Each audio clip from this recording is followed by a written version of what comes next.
Good morning. ഇന്ന് നമുക്ക് പയറൊന്ന് പറിച്ചാലോ? പയറെന്ന് പറയുമ്പോൾ ആകെ 2 കടയേ ഉള്ളൂ, പക്ഷെ ആവശ്യത്തിന് നമുക്ക് കിട്ടുന്നുണ്ട് കേട്ടോ. ഞാനാണെങ്കിൽ ഈ അടുത്തിടെയായിട്ട് ഇതിനൊരു വളം ചെയ്തായിരുന്നു. ഒരു ജൈവവളമാണ്, പക്ഷെ അത് നല്ല ഇഫക്റ്റീവ് ആയിരുന്നു. കാരണം ഒത്തിരി പയറിപ്പ് ഉണ്ടാവുന്നുണ്ട് കേട്ടോ. എനിക്ക് പയറിന്റെ കാര്യത്തിൽ തോന്നിയിട്ടുള്ള ഒരു കാര്യമാണ്, പയറിന്റെ ഇല നല്ല വലിപ്പം വെക്കുമ്പോൾ പയറിന്റെ എണ്ണം കുറവായിരിക്കും. ഇലകൾ ഒത്തിരി വലുതല്ലാതെ ഒരു മീഡിയം വലിപ്പത്തിലൊക്കെ ആണെങ്കിൽ പയർ നല്ല രീതിക്ക് ഉണ്ടാവണ പോലെ എനിക്ക് തോന്നിയിട്ടുണ്ട്. ചിലപ്പോൾ ഇതെന്റെ തോന്നൽ മാത്രമായിരിക്കും കേട്ടോ, കാരണം ഇതിനെ പറ്റിയിട്ടൊന്നും വലിയ നോളജ് ഒന്നും എനിക്കില്ല. ഞാൻ കുറച്ച് മുൻപ് പറഞ്ഞു വളം ചെയ്തിട്ടുണ്ടായിരുന്നു.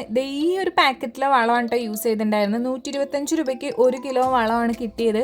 അതിനകത്തുനിന്ന് ഒരു കുറച്ച് മാത്രമാണ് ഇട്ട് കൊടുത്തിട്ടുണ്ടായിരുന്നത്. നമ്മുടെ വേപ്പിലൊക്കെ ഇട്ട് കൊടുത്തിട്ടുണ്ടായിരുന്നു. നല്ല ഹെൽത്തി ആയിട്ട് വരുന്നുണ്ട് കേട്ടോ ഇത് കൊടുക്കുമ്പോൾ. കമന്റ് ബോക്സിൽ ഞാൻ കാണാറുണ്ട് ഞങ്ങൾ ഗാർഡനിങ് തുടങ്ങി എന്നൊക്കെ. ചെടികളുടെ കൂട്ടത്തിൽ ഇതേപോലെ ഒരു കട പയറൊക്കെ നട്ടുകൊടുത്താൽ നമ്മുടെ വീട്ടിലേക്ക് ആവശ്യമുള്ളത് നമുക്ക് കിട്ടും കേട്ടോ. അപ്പോൾ എല്ലാവർക്കും ഹാവ് എ നൈസ് ഡേ.